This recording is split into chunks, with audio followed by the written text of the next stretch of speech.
See, we always ask this question because we want to have a purpose for everything, right?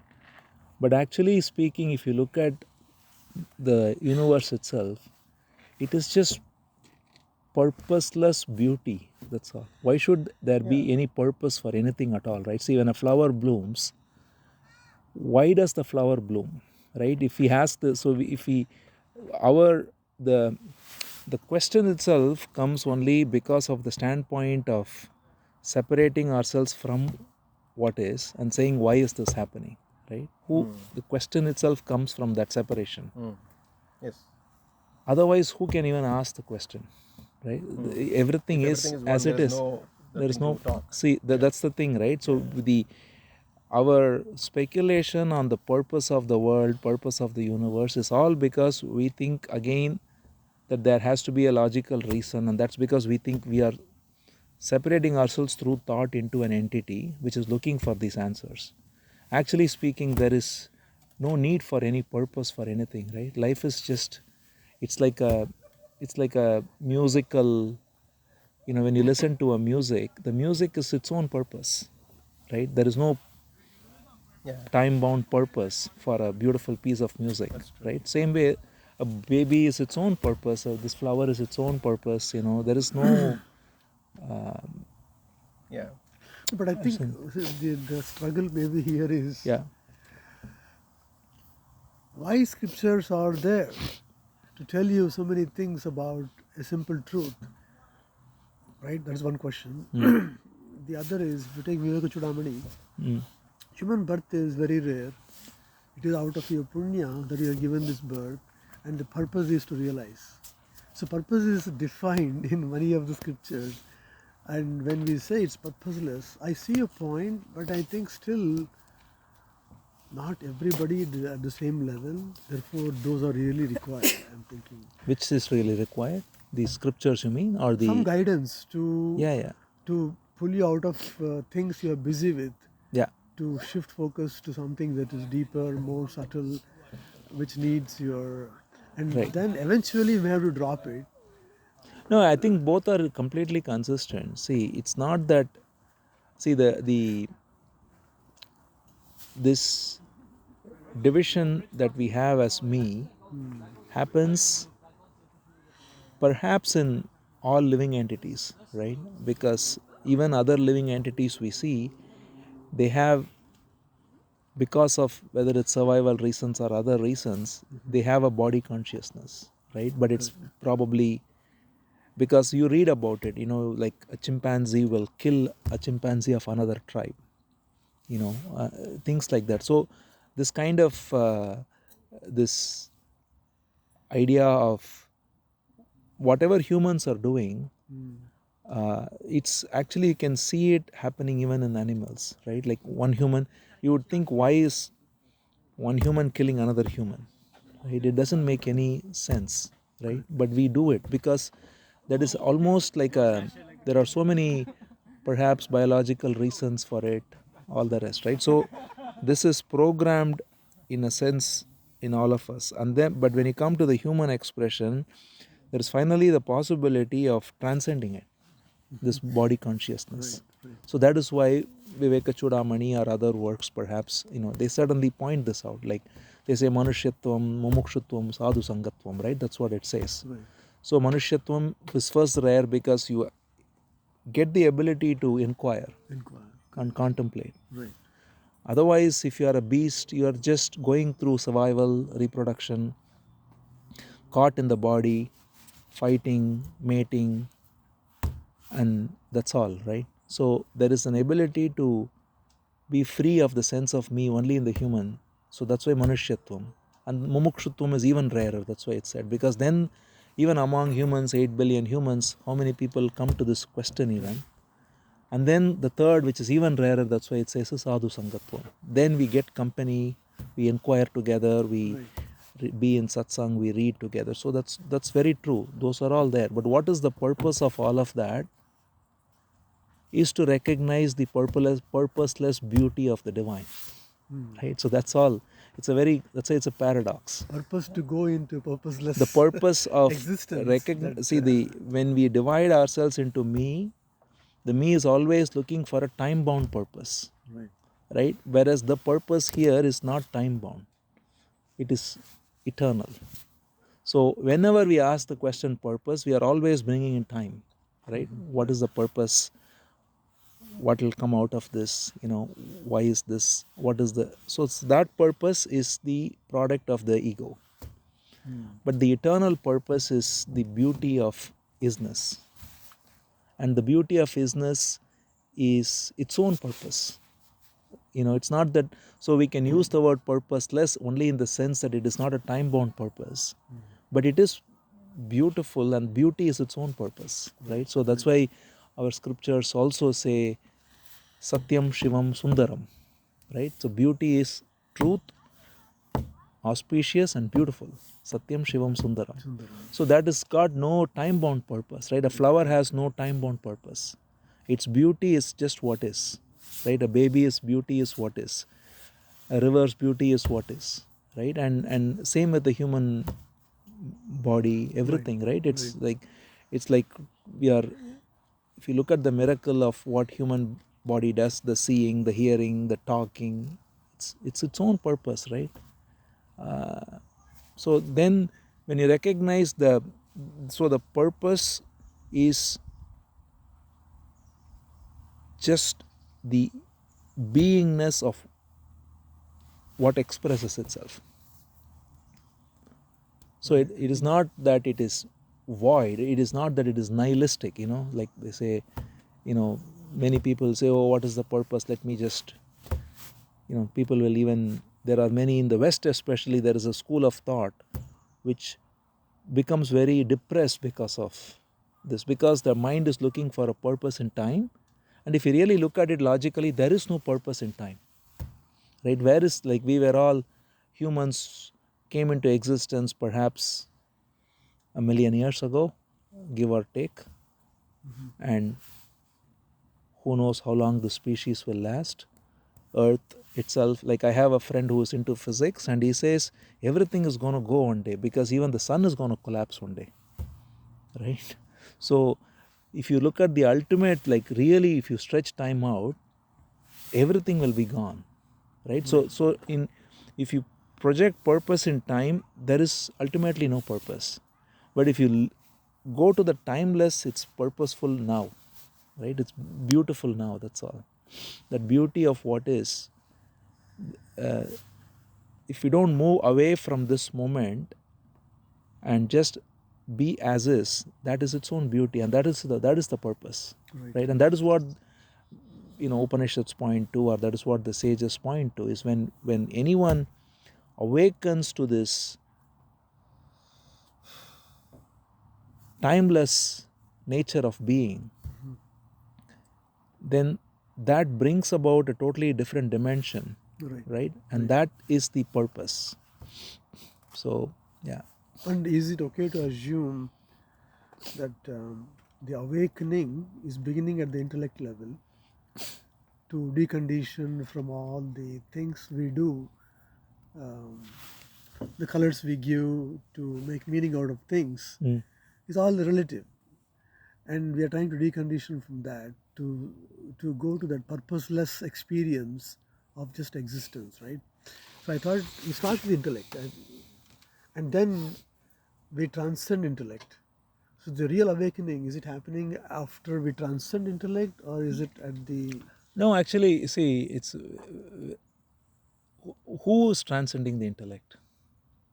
Again, when we say we transcend the intellect, is there anybody who, see, this core assumption we have, that there is somebody here, the false identity that we carry, right? So that's why it always comes in very subtle ways again and again. See, the thing is, that's why the intellect is its own expression, right? See, we have an assumption, again, the very inbuilt assumption in the question is that I have intellect, right? And I am using the intellect to understand something, and then through that I transcend something. That very assumption is based on, again, the same separation between the intellect and I. The intellect functions with its own, with the divine intelligence, right? Like the cells of the brain, for example, they function based on the divine, all pervading intelligence.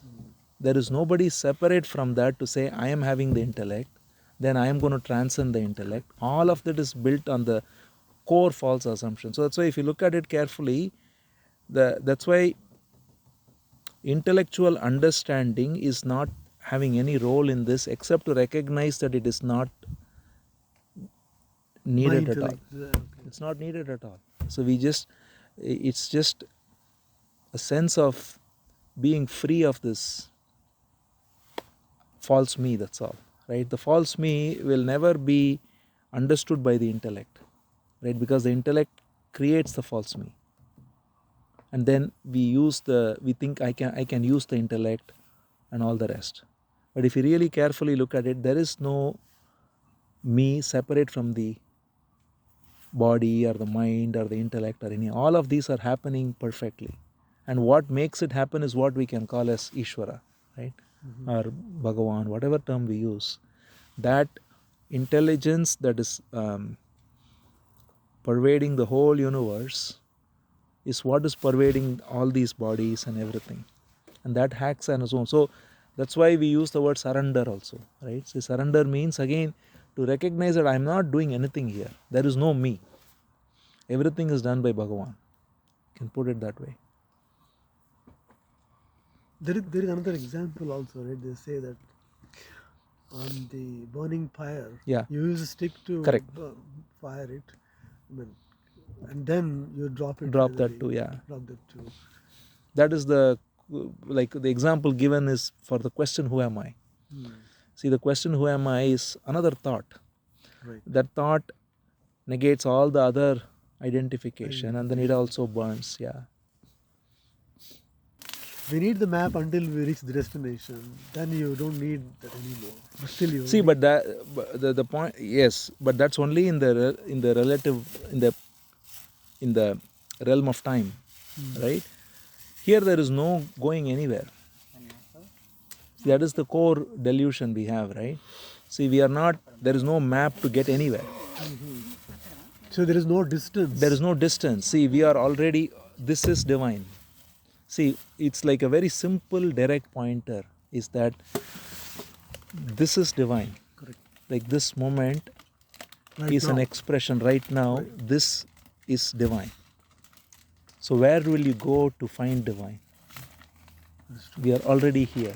That is all there is. When we divide ourselves from this as a me, we look for that. Right. That is so there is no map, no distance, no destination, nothing. It is here. That is why the paradigm of time, knowing, seeking, all of that is only for the me.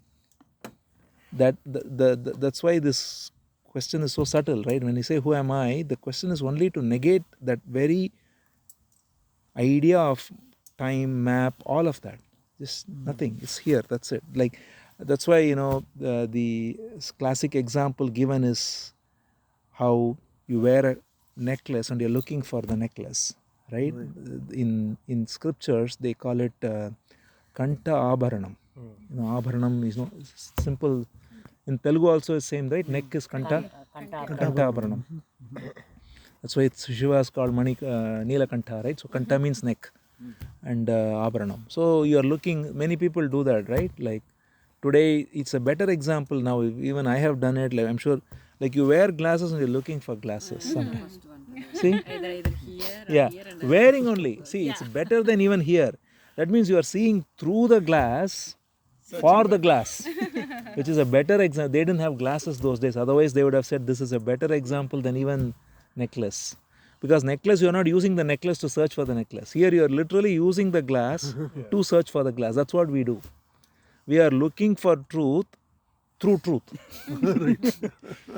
So that's the irony, or that's the conundrum we face. So it is here. So that's why, like everything in Krishna says in the Gita, right? He says, Bahunam Janmanamante Jnanavan Mam Prapadyate Vasudeva Sarvamiti. So Mahatmasu Durlabha. He say everything is Vasudeva. Right? Right. So where can you go find Vasudeva if he is here already? Right? It is all there is this. So that's why the word surrender and inquiry are synonymous, it is said, right? But Ramana Maharshi would always say, because surrender again doesn't mean I surrender to God. It means I don't exist, only God exists, right? There is nobody here. Only, it's all here is only the divine.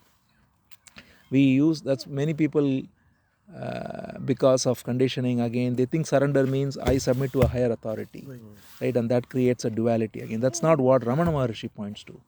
What he points to, or what true essence of Sharanagati is, that not me, you alone, right? Or not me, this alone, right? And that is inquiry also. When you say inquire, again you find, when you ask who am I, there is a no me. So all here is the divine. So what expresses as this bench, as this body, as this grass, everything is divine. And the beauty is, the false me is also the same divine. See, in every one of us spontaneously rises this false me, right? Like there's a separation that rises in us that says I am this body and I am experiencing through the body and all this. That very false me, ahankara, is also divine.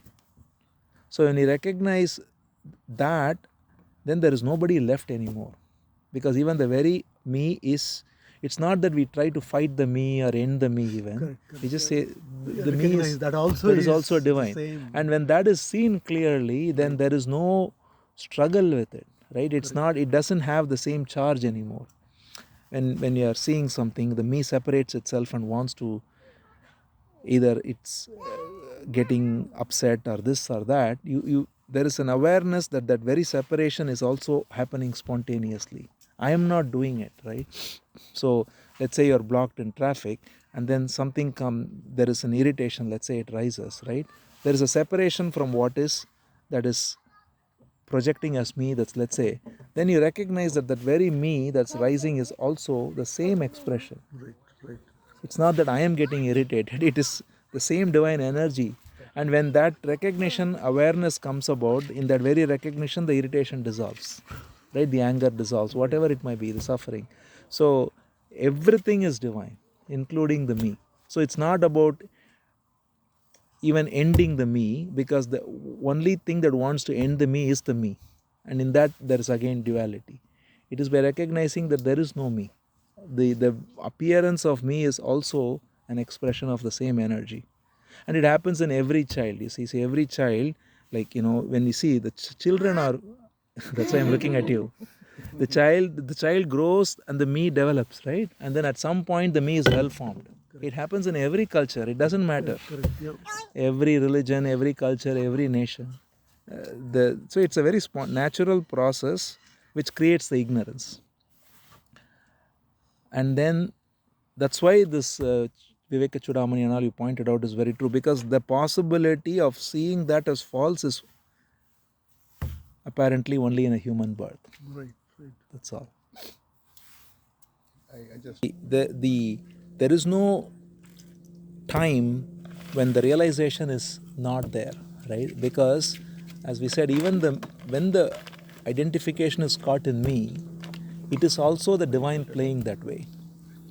That's all. It's not that. That's why there's another verse in Ulladhanarpadi which is also equally relevant here. He says, the idea that there is dualism now and there will be non-duality later. You know that verse, right? which one? Sadhanayile duvitam, sadhyatil adduvitam, odugintra vadamadu unmayalla. Yes. Right? He says, to say that there is duality now and there will be non-duality upon realization is already ignorance. Right? Sadhanayil duvitam. Dvaita in sadhana. No, he says that. He says that's wrong. He says sadhanayile duvitam, sadhyatil adduvitam. That is to say that dvaita in sadhana and advaita in sadhya is wrong, because there is no duality even now. So the idea that there is duality is also only the divine. See that the me that is rising, that is imagining itself to be a seeker, is also the divine energy. That is the direct pointer. Bhagavatam again and again, that's why it says that looking for liberation is already only out of this false idea that I am not that already. When you recognize that it is that alone that rises as the me, that recognition ends the me, or rather it removes the false notion that I am the me. There is this idea that I am here, right? But then there is that recognition that comes about that this energy that is rising as separation is also divine. And that very energy that's rising as separation is what is asking for liberation, what is asking for jnana and all of that. So when we recognize that, then all there is only the divine. Before and after. There is no before and after at all then. There is only that. And then there is only the movement. See, every moment, we cannot even link it then, because it's just what is every moment, which is divine. See, what is pointed to there is not the place but the source. Right? See, which is exactly what we were in a way talking about. See, the me that's rising, as I thought, what is the source of that? Is what he is asking. Right? So we normally think that whatever is happening, I am here experiencing it, and this I who is experiencing it has to now experience God, right? Or self-realization, or whatever we say. We have assumed that I am a separate entity, and then we are looking for things. What he is asking is, where is that very I rising from? Ahandai means ego. Where does it rise from? When we ask the question, where does it rise from, which is no different from who am I? That's why in many places he says, who am I and where is the I coming from, are say one and the same. What it points to is the very I that's rising is rising from the same source from which everything is rising. Right? And that source is not a physical place. It is what is. It is the heart. That's why he calls it the heart sometimes, because heart means not a physical heart. It is the heart of the universe. It is the isness of everything. So there's a certain point in time where the I thought comes up in a child. Whether it's genetic, it's environmental, it's conditioning, all the factors combined, the I thought inevitably rises. See, otherwise the child is purely, that's why we say, a child is divine, right? Because there is something very pure. The child doesn't think they don't have the notion of time and manipulating, none of that. They just simply respond to what is, right? Like the stimulus is there, the response is there. Hunger, eat food, this, that, simple. But the I thought comes in. Then the I thought is felt as me here, right? Like everyone touches the heart and says me. Yes. And that me, then what it does is it identifies with everything as my experience. So when I have so shape shifting, exactly. So it says I am Indian, or I'm American, or I'm employee, or I'm husband or son. Every label is only for the core I thought. So that I thought itself, that's why he says, who is having the thought, if you say, right? It's the I thought that's having all this. It's the me that's rising in the body that is taking on the identities of all these things we talk about. And that me is taken to be ourself, right? That is our core illusion, is that I am who, like somebody, who are you? No, I am me, this what are you talking about? This is me, that's what people say, right? But if you really ask the question, where is this I rising from, you find there is no I. There is just this idea of separation that's rising, that's dividing itself from everything happening as if it's experiencing it, right? And when we see this clearly, and we see that that very division is also rising spontaneously, where is it rising from, right? And where is it rising from? That is the very isness of all that there is. right? So we cannot ever,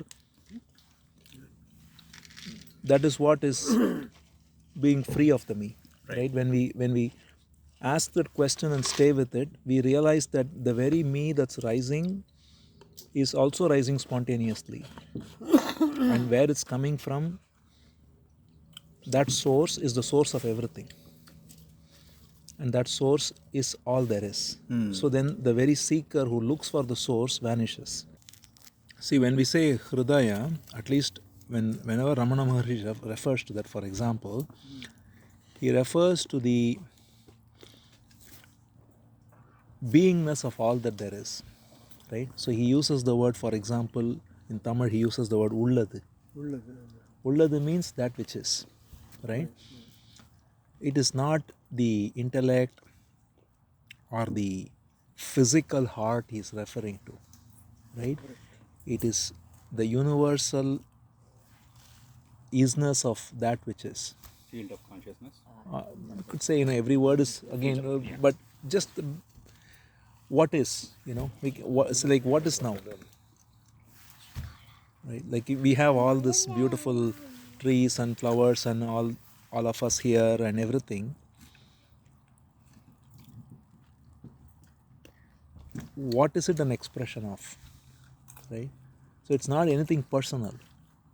There's an expression coming forth from the source, which is that which is, and that which is expresses itself as all of this, and that which is what he calls the heart, right? So in many, like in another verse, in fact, he equates it with space. Actually, that's why he says, in one again another, it's a Tamil verse where he says, it is adu veliyam. He says, this verse, right? Contemplating on that in the morning. Hariyadi itara jeevara dagavari jaguhayil. So there is a verse of Ramana where he says, if you inquire and find out, it is just space, right? What is called as heart is only the space of being itself, not space as in physical space, the very space of being. So that's what is called the Hridaya Kuhara Madhye and all. It's the heart that is the space of isness. So the sense of I is coming from the heart. Yeah, it seems like a rising. It rises here. That is what you call the I thought, right? But the I thought is already the separation, right, from the source. So that is why that verse also, that Erumbu Mahandai, see, it rises from the heart. If you actually recognize that it is rising spontaneously in the heart, and so far we have taken that to be I, right? We say I am this body, but if you really look closely, what are we referring to? We are referring to the sense of embodied existence, me, right? See, because normally when you ask someone, who are you, they'll say, I am the body, of course, right? But then the body keeps changing, they keep saying the same I, thoughts keep changing, feelings keep changing. So if you really probe down, what you come down to is that there is a core I thought, which is what is called the ego, which is not dependent on the body itself, right? So the body, like a 5-year-old and a 70-year-old, the body has changed a lot, but the I has remained the same. It's the same ego that has remained. It is just identified with different things at different stages of life. So that I thought is rising in the heart for every human being. So that to that extent it is there in the heart. But that is not the real source that is coming from the source. And that's, so when we look into where this I thought is rising from, which is to say that it is not, it is also happening spontaneously, it is also rising spontaneously. And what is the source of it? The source is the same divine infinite intelligence. And that is the true heart, which shines as this I thought in the relative heart. So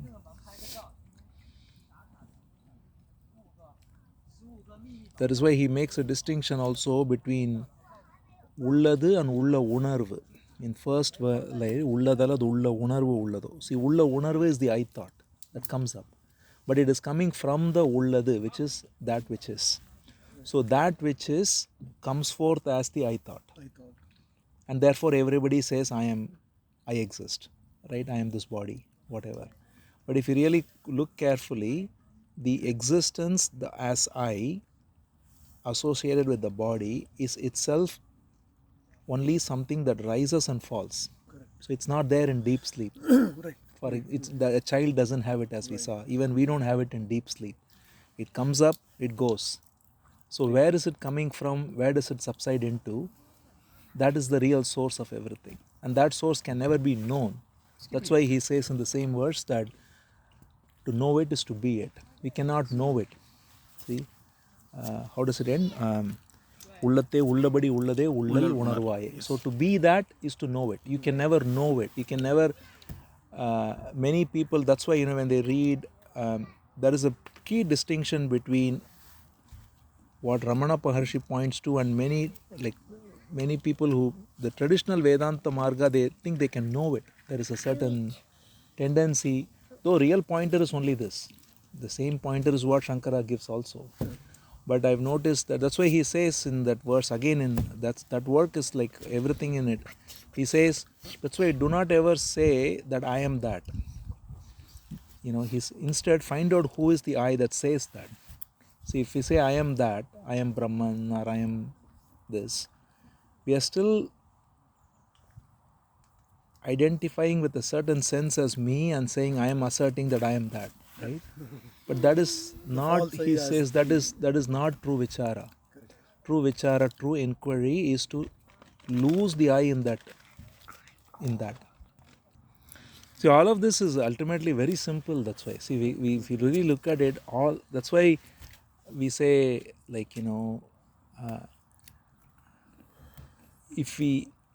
it's not something to be then understood, it's not something to be figured out, it's not something to be realized. It is just what is, that's all. Like everything that is here is divine, including this false sense of separation that's rising. And when that is there, then that's all there is. Anytime the separation rises also, it is seen as another expression of the divine. Of the same. That's it. And that very awareness dissolves, right? When the me rises, don't try to end it, just be aware of it without any judgment, right? Because when you recognize that the very me rising is also happening spontaneously, and the only mistake we make is we identify with it as I, and therefore I act on it. But if you are just aware of it, right, then in that very awareness it dissolves. There is no me anymore. There is only that which is expressing itself as this apparent separation, and that separation doesn't have any charge anymore. See, every thought Is an incarnation. is an incarnation, actually. See, every thought that rises, Right. when you separate from the thought and say I am having the thought, you are creating a new me, relatively speaking, right? Every time you are identifying, so that's why you feel like people get exhausted through the day sometimes, because you are going through so many modifications of the me, right? But if you just let life flow, there is nobody even to let life. If life just flows, Correct.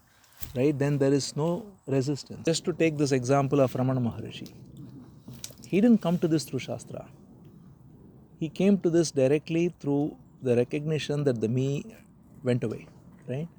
All that, in fact, if you look at there is a beautiful commentary written by one Lakshmana Sharma. He writes that it's very interesting. He writes that we don't accept Ramana because we believe the Shastras. He said we accept Shastras because we see the reality of Ramana. So the pointer there is that Shastras, first of all, that's why there is, even in Bhagavatam it says that Shastras speak of a million things, right? There are so many different, there is Karma Siddhanta, there is Nyaya, there is Sankhya, there is Yoga, there is this, all, Take simple right? Vedanta text. But even in Vedanta text, then you take Ramanuja's interpretation, it is one. you take Madhva's interpretation is different, then you take, of course, Shankara's interpretation is different. So Shastras, you will, so if you, whatever you think is Shastra is not what Sri Vaishnava thinks and not what a Madhva thinks. In the same so-called Vedanta, it's not even Vedas. Vedas have so many darshanas, of which Vedanta is one darshana. Oh, it has created so many cuckoos. Right? No, what I'm saying is in Vedanta itself, you have so many different interpretations, right? So on the other hand, we have the direct recognition of the truth, which comes when the oneness of this whole universe is seen as is, right? So what, when we say the word Tattvamasi or when we say Sarvam Khalvidam Brahman, that is simply so that is simply pointing to the fact that there is only the one infinite being, all there is, right? Which is simply, put it differently, the absence of separation as me. That's all there is to it. The reason we think that there is duality is because we think I am this body, and therefore we see everything outside this body, and that is the core duality. Like when I will look at this bottle, actually you look at it, there is the seeing of the bottle happening, but mind will immediately say I am seeing the bottle, and then I like the color of the bottle, I didn't like it. The whole in this duality between the body and the bottle itself, there is separation, and that separation is created at all levels. So the pointer here simply is the recognition that this very separation is again an expression of the same one infinite divine. Right. So that is why if you look at it, anyone who has come to this, whether through learning Shastra or without even touching Shastra, the genuine expression of this is the same. You look at Kabir, for example. Kabir didn't read any Shastra. Kabir says very beautifully, he says, the one who says the drop is in the ocean is ignorant. The one who sees the ocean in the drop, he realizes. See, that's the wisdom, right? That in you there is the divine. You and I are drops. The ocean is the infinite. The drop is, in every drop the ocean is there, right? So Kabir has written such beautiful, Ramana Maharshi used to refer to Kabir a lot, right? And Kabir never read Shastra. There are many such examples, right? So... but see, we have to be careful here. We are taking examples of great personalities. We are not that. We know. No. That is the core problem. What do you think of the way I'm living? No. I did not have that experience where I realized. So it's clear that I'm going to work. I want to make money, and I want to have some satsang. So theorizing things. No, that is true. Lifestyle. So I'm thinking many of us need Shastra Praman. No. The saint may not need it. See, this is one thing we have to see what Ramana Maharshi points to. For example, you take Ramana, right? You leave everyone else. He always says the only reality you know for certain is what? that I exist? That's it, right? Everything else is just coming and going. Right. There is no Shastra, everything comes and goes. You cannot be aware of the Shastra all the time, even through the day. Only unbroken Right? You cannot, you have the only, so that's why he says the pramana is, the real pramana is your own existence. There's no other pramana. And that is the only, that pramana, you take Nisargadatta Maharaj. I mean, there are so many such examples, right? I mean, it doesn't matter whom we have to go to. The pointer here is, the sense I am is there in everyone. Are you making something? In you, in me, in everyone. Now, you saying that I am not She's making a flower. Ramana or I am not a saint already means you are taking yourself to be that body and that whatever you are there. True. And you're saying this. Yes. So the pointer here is question that. It's not to say that you will be you are Ramana today, but it's neither to say that you therefore should go to read books and all that. It's to say question, that's all. The only thing you know is you exist, and that existence you are taking yourself to be the body. And then you say, I'm going to work, I'm doing this, I'm doing that. Now what are we doing with that? So we say this me now has to learn Shastra. We are adding one more to this me. Instead of that, what Ramana points to is, who is this me? That's all. When I say So- Shastra, I also mean the real self-realized Guru too. Yeah. His words are the Shastra Praman. Correct. That's all. So, But this is all there is. The pointer here is that the entire, you don't need to even read anything of anyone, including Ramana, right? All he points to is the very simple pointer that there is only the divine that's rising as all that there is, right? So you are thinking yourself to be a separate me. So he's asking, find out who this me is. So you take someone like Meera, who didn't even read any, but she was surrendered fully, and in the surrender she lost herself. She didn't need any Shastra either. So you could either be naturally so surrendered that you are free of the me, or you ask yourself, who is this me? But either way, that is the direct way, right? Shastras can only be an aid at best. That's why in Ulladu Narpad again he says it can be a tunai, but it is never going to get you there, because it can become another vasana, Shastra vasana, that's why it's called, right? But the direct pointer is that you are already looking for something that you are already that, but you don't realize it, I don't realize it, let's say. So the only way to realize it is not by acquiring more knowledge, right? What can, in many places Ramana says the same thing. All the Shastras say Tattvamasi, right? I mean, what more do you, if I read entire Brihadaranyaka Upanishad, what is it going to tell me new? Different ways of explaining the Same thing. and, yeah. So there is no need for you to read all Upanishads, all, like you take Gita, one verse of Gita is enough. You take any verse, like Krishna points out in so many different ways the same truth, that he says, I alone exist, right? That is the simple pointer, that only divine exists. Now how many times people will interpret this and that, so, like there's so many different ways people can read all this, but the direct recognition is never going to be through Shastra, right? Shastra can validate whatever, I mean, no Shastra can say anything new, right? They can only say what is. And the what is never going to be gained through knowledge.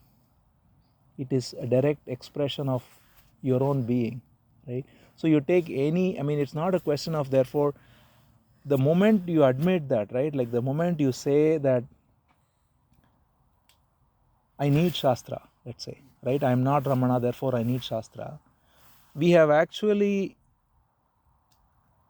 crystallized the me, right? We are saying I am limited and I need, Shastra and all of this, right? So that is, but it is not to say that I am Ramana. That is the other, like you are not Ramana. Right, correct. Nobody is saying that also. No, But the only thing is, who is saying this? That's why this is a very, like, or to put it differently, very simply, see, everything here expressing itself is divine. How can that exclude you? Right? If you recognize that the me that's rising here is divine, and the only fallacy, the only mistake I make is that I identify with this voice in the head as I. Right? There is a voice in the head for everyone, right? Like I'm looking at you. If I'm just looking at you, there is no voice in the head. But if there is a voice in the head that says, oh, he's talking like, this commentary, right? This commentary going on. That's what people are suffering with, right? Like this chattering in the head. And we believe that's me, right?